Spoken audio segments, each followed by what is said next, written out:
estudyante, ano ang hindi pagkakapantay-pantay sa edukasyon? Para sa akin bilang isang estudyante, ang hindi pagkakapantay-pantay sa edukasyon ay tumutukoy sa hindi pantay na access ng kalidad na edukasyon at oportunidad ng isang bata sa isang paaralan. Anong papel ang maaaring gampanan ng mga estudyante sa pagtugon sa hindi pagkakapantay-pantay sa edukasyon? Yung papel na pwedeng gampanan ng mga estudyante bilang tugon dyan is yung kunwari, pagbibigay kaalaman tungkol dun sa issue na yun. Tapos ay pwede din silang manindigan na para sa patas na edukasyon, para walang matatapakan na estudyante. Kumbaga, para mabigyan sila ng patas na edukasyon. Tapos ay yung at suportahan din nila yung kapwa nila estudyante na naapektuhan. Paano nakakatulong ang mga salik tulad ng lahi, kasarian at socio-economic status na hindi pagkakapantay-pantay sa edukasyon? Sa tingin ko nakaka-apekto yung mga ganyang salik, yung katulad ng lahi, kasarian at socio-economic class sa hindi pagkakapantay-pantay sa edukasyon. Kasi yung tatlong yun, isa lang naman ang katotohanan yan. Kumbaga yung tatlong yan, isang factor niya na pwedeng mangyari is yung discrimination talaga. Kasi katulad sa lahi, discrimination ka kapag yung naiiba ka sa iba, dinidiscriminate ka ng ibang tao. Ganun din sa kasarian at same thing din sa socio-economic status. May standard kasi kapag ikay minsan ay mayaman at mahirap, nagkakaroon minsan din ng problema. Nung nagkakaroon sa mga factor na yan talaga ng hindi pagkakapantay-pantay. Nakaranas ka na ba o nakasaksi ng hindi pagkakapantay-pantay sa edukasyon? Kung oo, paano ka o ang iyong kakilala na apektuhan nito? Sa akin, personally, hindi pa ako nakaranas nun. Pero kung sa ibang tao, nakita na ako ng ganyan. Naapektuhan nung bagay na yun yung kumpiyansa sa sarili ng tao yun, yung motivation niya para mag-aral. Kumbaga, nahirapan siya sa pagkakataon na yun na nakaranas siya ng ganung bagay. Isang guro po, paano niyo po tinutukoy ang hindi pagkakapantay-pantay na edukasyon? Sa atin, sa Pilipinas, para sa akin, yung hindi pagkakapantay-pantay na edukasyon is kagaya sa malalayong lugar. Merong mga lugar sa atin na walang comlab, walang books, walang sapat na school buildings, at like dito sa atin, kahit pa paano, may mga school buildings tayo, may comlab, may science lab. So, tingin ko doon merong inequality sa education, sa ganong mga bagay. So, ang second question is, anong papel ang maaari tuloy ng panan ng mga guro, katulad niyo po, sa pagtataguyod ng mga polisiyang tumutukoy sa hindi pagkakapantay-pantay sa edukasyon sa lokal, estado at pambansang address? Okay, so ang education naman, para siya sa lahat. So, ang education, may policy siya na education for all. So, kahit sino pwedeng mag-aral. Bilang guro, kagaya ng mga napapanood natin sa TV, nagtatravel talaga sila ng malayo, kahit na hindi safe, napunta sila sa mga barangay para lang makapagturo sa mga bata. Nangyayari din mga anak na minsan, teacher mismo ang nagastos para lang may magamit para sa pagtuturo sa mga bata. So, paano din po ninyo tinitiyak na ang pantay na access sa mga resources at oportunidad para sa lahat ng mag-aaral? Kahit sa mga estudyante, so meron tayong mga bata, di ba, na may slow learner, may fast learner, may mga bata may special needs, di ba?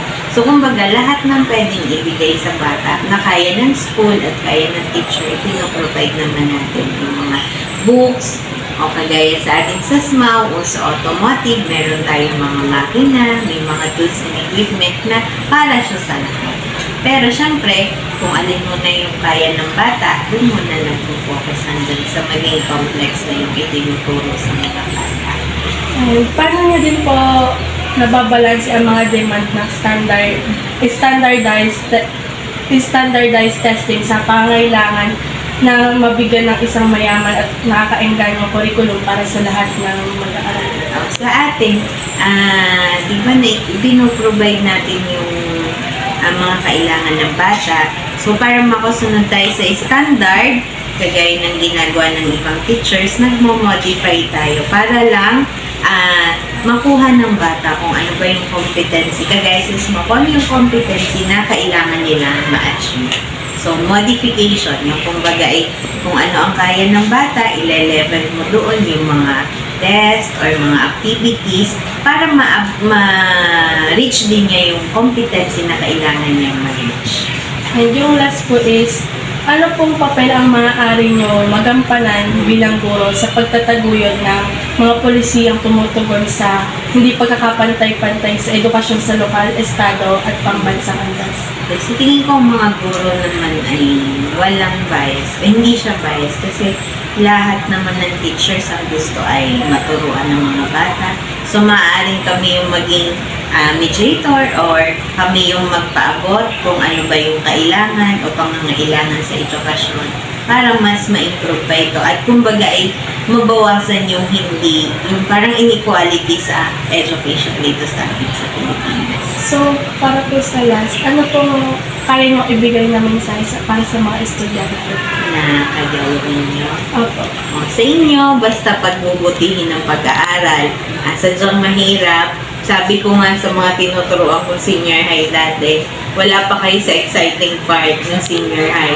Pagdating nyo ng college, yan na yung, para sa education, nandiyan na yung exciting part talaga. Kasi dyan talaga makikita kung kayo nag-aral noon ng high school, di ba?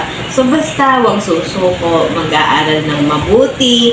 Kumbaga yung mga struggles ngayon, yan ay part talaga ng life. And yan yung magtuturo sa inyo para mas mag-grow kayo at mas maging productive kayo pag kayo ay nasa adulthood na. At kayo na yung mga professionals na kagaya nyo na nag-aaral ng teaching, kayo na din yung magiging teacher at magtuturo sa mga bata. Thank you po.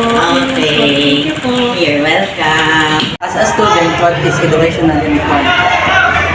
For me, education inequality is yung hindi talaga pantay-pantay na pagtrato sa mga students, especially those students na mas mababa na kung tawagin at yung mas mataas, yung tinatawag ng favoritism kasi hindi naman po lahat ng schools o lahat ng teachers is pantay-pantay yung pagtrato sa mga students. Mayroong teachers na may teacher's pet, yung tinatawag natin, ibig sabihin, yun po yung pinaka-favorite ng student. Ibig sabihin, dun pa lang is nag-iumpisa na yung inequality pagdating sa education ng students. Does educational inequality impact a person's life chances? For me po, nakaka-apekto yung inequality pagdating sa education sa mga pagkakataon na kunyari po is nawawala ng motivation ng mga students.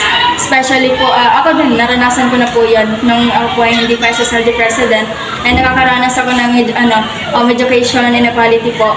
Parang yung motivation na kailangan ko, yung support na kailangan ko na dapat meron ang school, hindi ko po siya makuha or hindi ko maramdaman yung support na kailangan. Kaya po, ayun, nag-result po siya na pagkawala ng motivation ng isang students. At nalilid po yun sa career. What role can students play in addressing educational inequality? As an SSLG president po ng Itlogan Integrated National High School, ang isa kong pwedeng gawin is yung mag-provide po ako ng opportunities for our students. Katulad ko na, based on my experience po kasi, dahil nga po sa inequality, parang nawawala ng oportunidad yung ibang students na makilahok sa mga activities, sa mga school activities na ginaganap po.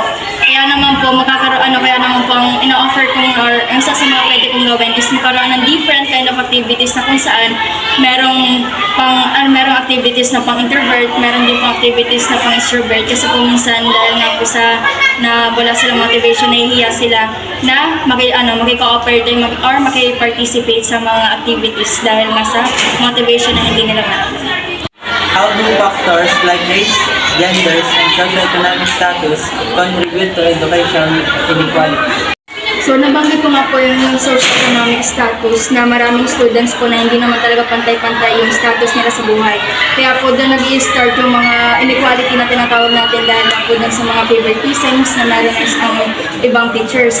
Then about po sa gender, alam naman po natin kung ano yung inequality pagdating sa education na nararanasan nila. Kahit po na hindi ko nararamdaman ko po na marami pong, especially yung mga LGBTQ members po na meron ang mga students dito sa paaralan, marami pong inequalities katulad na lamang po na nakakaranas sila ng bullying kasi po dahil nga po sa kasarian nila na hindi nila ma-open sa lahat ng tao dahil po natatakot sila, And also yung pong lahi o yung race na minsan kapag po may lahi yung isang or galing sa ibang lugar yung isang student, para pagtatawanan nila or parang hindi nila ma-open yung sarili nila sa isang community kasi nga po hindi nila maramdaman yung pag-welcome sa kanila dahil more on bully po yung nararamdaman. Personally experience or witness education inequality? If so, how did it affect you or someone you know? Tanong ko is ano yung kung paano siya nakapekto or kung naranasan ko na or nakawitness ako ng mga ganong pangyayari, which is naranasan na po, lahat naman po tayo, aminin na natin na nakaranas tayo ng inequality in terms of education. And ang kakaiba lang po, may mga students po kasi na hindi yun kaya ma-cope up or hindi kaya malagpasan, kaya po iba sinusuko na lang. Pero naapektuhan po parang mas ginawa kong motivation po yung mga naranasan ko. Katulad na lamang po ng grade 10 na syempre mga bagong students pa lang po talaga dahil galing po tayong pandemic. Mas ginamit ko po motivation yung parang hindi nila patanggap sa akin kasi nga po lahat kami is parang bago pa lang sa school. So, yun po, kaya ako naging SSLG president kasi hindi naman kagad po ako sumuko. Parang mas ginamit ko po siya motivation para maging leader na parang.